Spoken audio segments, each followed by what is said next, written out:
There's a whole lot of people that work for a certain social media company that aren't feeling very good right now because, well, they're ready to leave. Twitter. I mean, this mess with Twitter. It's astounding, really, when you think about it, Mark, how it's played out. Elon Musk, he buys the company. And then the other day, he sent out this ultimatum to employees. He said, listen, work long hours or leave. He offered them a package, a 3-month package. Work long hours or leave. And guess what most people did? They left. Too many people perhaps left. They are so short-staffed at Twitter now that it's starting to crumble. Some users have noticed problems receiving text to sign in for their two-step verification. Test pages for internal consumption only are appearing on the site. Some users are seeing a barrage of spam. Others are receiving replies to long-deleted tweets. Now, Twitter experts say probably isn't going to just shut down overnight, but security experts warn that the drastic job cuts may open the door to bad actors exploiting the platform's vulnerabilities. Elon Musk now looking, he says, Mark, for help from any employees that know how to code. He's asking people to fly to San Francisco. You know, for all of Twitter's problems, and there's a lot of bad stuff on Twitter, I kind of like it, and I would be very upset to see Twitter go. Would you? Well, let's just say, I mean, from the beginning, Twitter has been a tool for journalists and for those of us in the business to communicate to people. So the idea, all of a sudden, of not having that available to us is very disconcerting. But there are alternatives. I'd have like 10 hours else, of my data fill. Right. I'd have like 10 hours of my data fill if Twitter went away. Be bad. Very, very, very true.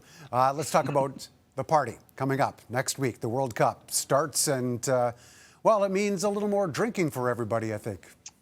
You and I, Mark, this is what we can do. We'll build this as a story. We'll call this, some journalistic research. You and I can go to the bar for bacon, eggs, and beer starting at 7 a.m. The Alcohol and Gaming Commission of Ontario today approved the sale of alcohol at bars starting at 7 a.m. for the duration of the World Cup, which begins this Sunday.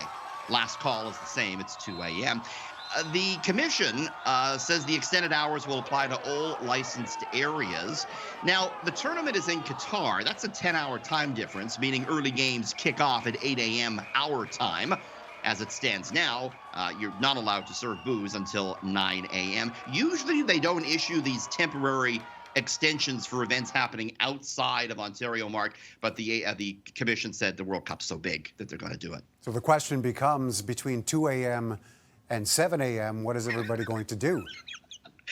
Go to Mark McAllister's basement, keep the party going. I'll be sleeping. Holiday shopping season is just starting, and we shouldn't expect any great deals when it comes to a few of those iconic gifts you were mentioning just before the commercial break. Yeah, I love this. They a financial services firm called PNC. They do this every year, Mark. They look at the items in that 12 Days of Christmas song and look at how they've gone up or down in price.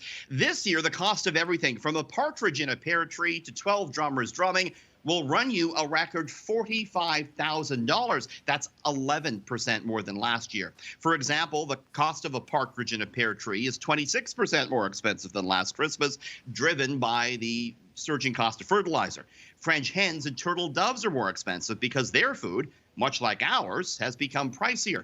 5 gold rings will cost you 39% more. Oh, and those Lords of Leaping, if you're in the market, Mark, they're commanding a higher salary, 24% more than last year. Really highlights the rising cost of living, not that we're necessarily in the market, perhaps, for a partridge in a pear tree. Yes, all in good fun, of course, but what would you get? Let me ask you this. Of those choices, which would be at the top of your list? The gold rings is good. That's a hedge against inflation. We'll put those in the back pocket and see if they're worth more in a few years' time, Mark. What about you? It sounds good. Well, that's the most tangible of all of the above, so I'll go with that as well.